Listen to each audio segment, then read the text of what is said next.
Buried beneath centuries of ink and scandal, Marie Antoinette's secret letters weren't just love notes.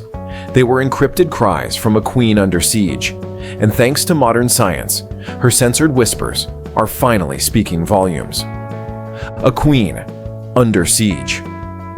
Marie Antoinette, born on November 2, 1755 in Vienna, was only 14 when she was married off to the future Louis XVI to solidify ties between Austria and France. When she became queen in 1774, she entered one of the most cutthroat political courts in Europe. Over time, her extravagant tastes, lavish spending, and unfortunate PR earned her a reputation as disconnected and wasteful. Revolutionary pamphlets dubbed her Madame Deficit, blaming her for France's financial woes, despite the fact that she was just a cog in a crumbling monarchy machine. By 1791, with the French Revolution in full swing and the monarchy collapsing, Marie Antoinette and her family were essentially prisoners in the Tuileries Palace in Paris. That didn't stop her, however, from secretly corresponding with one of her closest confidants, Count Axel von Fersen, a Swedish nobleman, soldier, and rumored lover. Whether their bond was romantic, political, or both, one thing is clear. This wasn't idle gossip about dresses and balls. These letters were passionate, coded, and in some cases, smuggled under threat of death. Letters of the heart and state. Count Axel von Fersen, a dashing aristocrat with perfect cheekbones and a tragic backstory, returned to Europe after fighting in the American Revolutionary War in 1783. It was around then that his friendship with Marie Antoinette deepened, intellectually, emotionally, and perhaps more. As the revolution unfolded and the Queen's freedom eroded, she increasingly relied on Fersen to coordinate escape plans, gather intelligence, and provide a lifeline to the outside world. Their correspondence from June 1791 to August 1792 was carefully concealed. Coded aliases, dictated letters, and secret delivery channels were all employed to keep prying eyes away. The Queen often wrote emotionally but carefully, expressing her fears, loyalty, and trust. In a time when women, especially queens, were political symbols more than people, Marie Antoinette dared to express intimacy and strategy in one breath. Her letters to Fersen were part love notes, part war reports. After her failed escape attempt known as the Flight to Varennes in June 1791, surveillance became unbearable. Yet somehow, she kept writing. And somehow, these letters survived. The 21st century discovery. Fast forward 230 years. A team of researchers led by the French National Archives and scientists from the Centre de Recherche sur la Conservation used a technique called X-ray fluorescence spectroscopy to uncover redacted sections of 15 of these letters. Previously, large swaths of text had been blacked out, some chemically erased, others scribbled over with thick ink. For decades, no one knew what the hidden phrases said. That is, until scientists pointed literal lasers at them. The results were jaw-dropping. Revealed under the spectral scans were emotionally charged phrases like beloved, madly, and tender friend words with such raw intimacy that historians immediately re-evaluated the nature of Antoinette's relationship with Fersen. These weren't just political memos. They were glimpses into a deeply emotional partnership, forged under extraordinary pressure. And the kicker, the ink used to blot out those phrases matched Fersen's own writing ink. Yes, he censored her letters himself.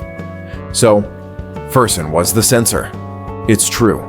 When scientists analyzed the chemical makeup of the redaction ink, they discovered that it was chemically identical to the ink Count Fersen used in his own letters. This discovery turned everything on its powdered wig. For centuries, people assumed that archivists or censors had tried to clean up the letters for political reasons.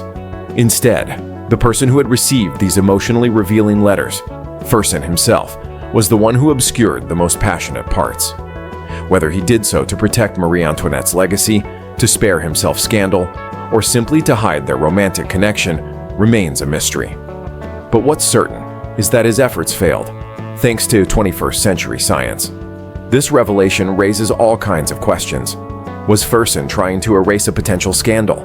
Was he acting nobly to shield a doomed queen's dignity? Or was he, as some suggest, sanitizing a relationship that might have been more complicated or physical than he wanted remembered? The letters don't include explicit confessions of sexual intimacy, but their language is tender and emotionally charged. If nothing else, it shows a closeness that transcended simple friendship. Rewriting the Queen. Marie Antoinette's legacy has always been polarized: villain or victim, fashion icon or political pawn. But these letters change everything. They paint a portrait of a woman under siege, surrounded by enemies, clinging desperately to the only person she believed understood her. Historians have long debated whether Antoinette was simply out of touch or tragically caught in a historical avalanche she couldn't escape. Now, with new evidence, she appears not just as a figure of royalty, but as a person, loyal, passionate, afraid, and in love. The letters also reveal her awareness of politics. She wasn't clueless. She was strategizing, planning escape, negotiating with political allies, and using emotion to maintain support.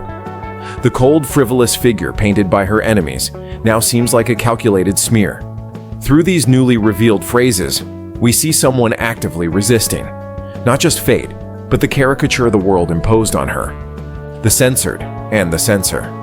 Picture this like a scene from a historical drama. The candlelit chambers of the Tuileries, a trembling queen, writing under threat of execution. "My beloved," she writes, "I live only through you." The letter is passed to a servant, then to a courier, then across the French countryside to a Swedish noble hiding in plain sight. He reads it. His heart swells. And then, decades later, maybe fearing discovery, maybe fearing judgment, he takes his ink and blots her words away. It's almost Shakespearean. And now, thanks to the miracle of modern spectroscopy, we have the ending the bard never could have written. A reawakening, a rebirth, a queen's voice finally heard again, centuries after being silenced by the very man she trusted most. The Fersen paternity theory. The discovery of these letters has also revived a controversial theory, that Fersen fathered at least one, maybe two, of Marie Antoinette's children. British historian Evelyn Farr has championed this idea, pointing out how the timing of their meetings and the intimate tone of the letters suggest more than just emotional closeness. There's no definitive proof, no 18th century paternity test, of course, but the idea has gained traction among scholars revisiting the Fersen connection. Marie Antoinette's second son, Louis Charles, later called Louis XVII, was long rumored to resemble Fersen more than Louis XVI. Genetic evidence has neither confirmed nor denied this theory, but the fact that historians are even asking the question shows just how powerful these letters have become in reshaping her story. A legacy reawakened. The letters were kept in Fersen's family archives until 1982, when they were transferred to France's National Archives. For decades, they remained mostly ignored, the redacted sections thought to be lost forever. But thanks to a team of historians, chemists, and digital imaging experts, Marie Antoinette has spoken again. It's a poetic form of justice, silenced by revolution, misrepresented for centuries. Marie Antoinette's most personal thoughts were hidden by the very ink of the man she trusted most. And now, through the very tools of science and historical inquiry, her voice has returned.